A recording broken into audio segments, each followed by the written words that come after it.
ছিল ছোট্ট টুনটুনি। বনের ধারে কাঁঠাল গাছের ডালে ছিল তার নরম বাসা।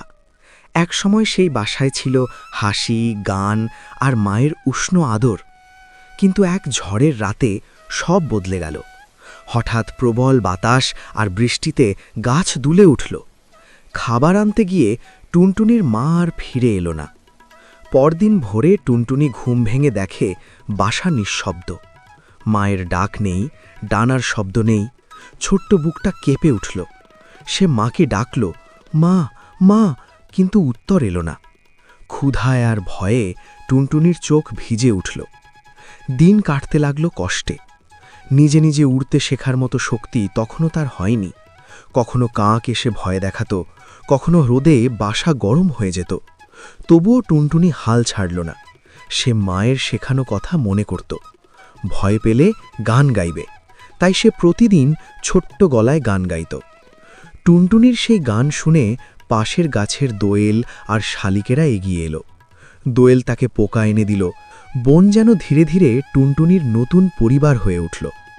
কয়েক সপ্তাহ পর টুনটুনির ডানা শক্ত হল। একদিন সে সাহস করে বাসার কিনারায় দাঁড়াল। আকাশ তখন নীল আর শান্ত। মনে মনে মাকে স্মরণ করে সে উড়ে গেল। প্রথম উড়ানেই সে হোঁচট খেল, কিন্তু আবার উঠে দাঁড়াল। মা নেই, তবু টুনটুনি একা নয়। ভালোবাসা, সাহস আর স্মৃতির জোরে সে শিখে নিল বাঁচতে।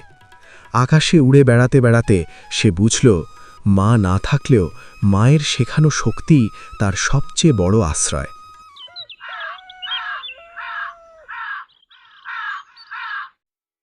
একদিন এক ঘন জঙ্গলে বাস করত এক ধূর্ত শিয়াল।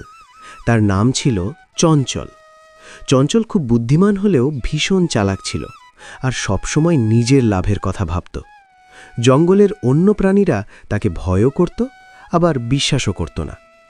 একদিন প্রচণ্ড খিদে পেল চঞ্চলের। সে খাবারের খোঁজে ঘুরতে ঘুরতে দেখল এক কাক গাছের ডালে বসে একটি বড় টুকরো পনির মুখে করে ধরে আছে। শিয়ালের চোখ চকচক করে উঠল। মনে মনে সে ভাবল, জোর করে নিলে লাভ নেই, বুদ্ধি খাটাতে হবে।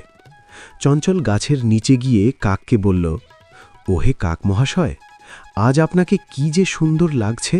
আপনার পালকগুলো যেন রূপোর মতো ঝলমল করছে।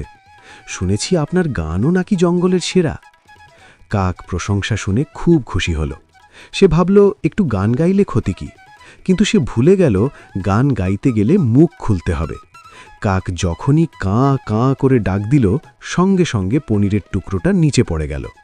শিয়াল সঙ্গে সঙ্গে পনির কুজিয়ে নিয়ে হেসে বলল, ধন্যবাদ কাক মহাশয়, আপনার কণ্ঠ যেমন মিষ্টি, আপনার বোকামিও তেমনই। এই কথা শুনে কাক খুব লজ্জা পেল। সে বুঝতে পারল, অতিরিক্ত অহংকার আর প্রশংসায় ভুলে গিয়ে সে নিজেই নিজের ক্ষতি করেছে। কাক মনে মনে প্রতিজ্ঞা করল, ভবিষ্যতে আর কাউকে অন্ধভাবে বিশ্বাস করবে না। পনির খেতে খেতে চঞ্চলও একটু ঢাবল। সে বুঝল, আজ বুদ্ধি কাজে লাগিয়ে সে খাবার পেল ঠিকই, কিন্তু সবাই যদি তাকে এভাবে ঘৃণা করতে থাকে, তবে একদিন সে সত্যিই একা হয়ে যাবে। এই গল্পের শিক্ষা হল, অতিরিক্ত প্রশংসায় ভুল করা ঠিক নয়, আর বুদ্ধি ব্যবহার করলেও তা যেন অন্যের ক্ষতি করে না হয়।